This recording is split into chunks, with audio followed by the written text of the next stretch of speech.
concluding in spectacular fashion tonight as a bitter war of words develops between Donald Trump and Elon Musk. During a press conference in the Oval Office, President Trump said he was surprised and disappointed at Mr. Musk's criticism of a key piece of his legislation.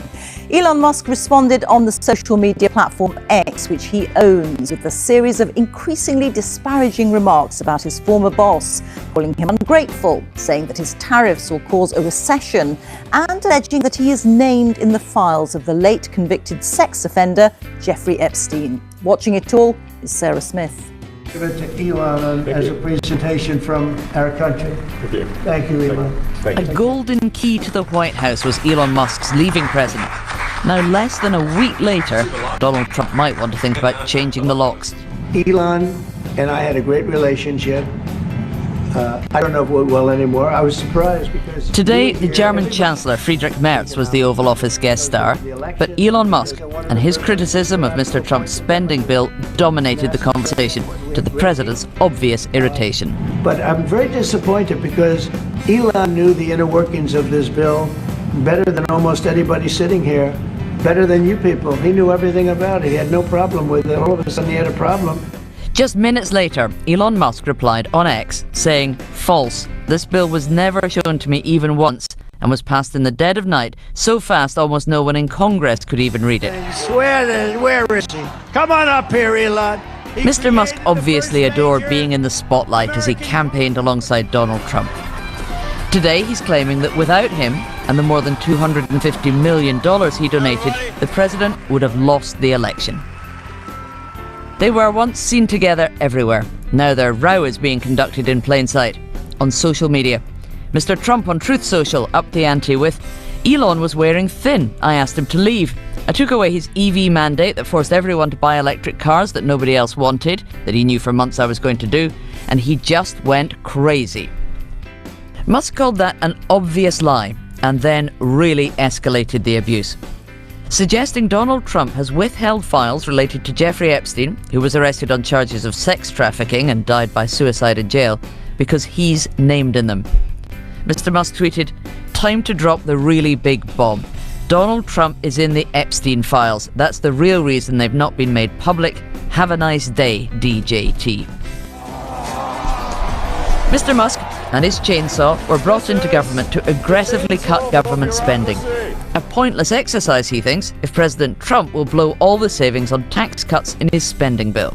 You know, I was disappointed to see the massive spending bill, frankly, which increases the budget deficit, not just decrease it, and undermines the work that the Doge team is doing. Which is that one? Donald Trump is now suggesting the easiest way to save money would be to terminate Elon Musk's billions of dollars in government contracts and subsidies. It was probably inevitable this bromance would turn sour, but no one expected it to go this bad, this fast.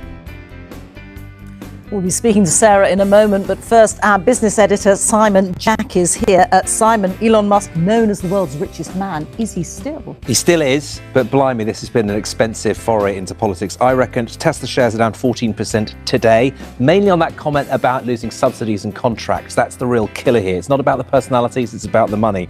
So I reckon Tesla shares have lost $140 billion worth today. He owns about a seventh of that, so you're about 20 billion down just on the day. That would be enough to put him in the top 10 of richest people in the UK on his losses just today.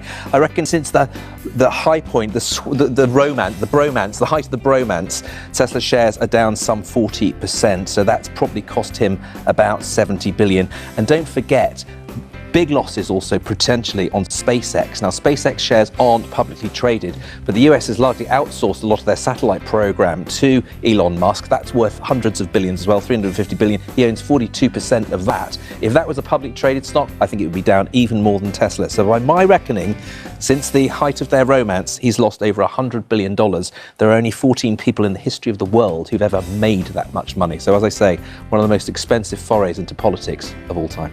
Huge figures there. Simon, thank you very much. Let's go back to Sarah Smith in Washington. And Sarah, this is all spectacular theatre, but what are the real world consequences of this spat? Yeah, well, this could be really important for the Trump administration, an administration that this time last week, Elon Musk was at the absolute heart of, and as he was leaving, said he wanted to remain a close advisor to Donald Trump. Now, on social media, he's going so far as suggesting that Donald Trump ought to be impeached and replaced with the Vice President, J.D. Vance. I mean, it's such a quick turnaround.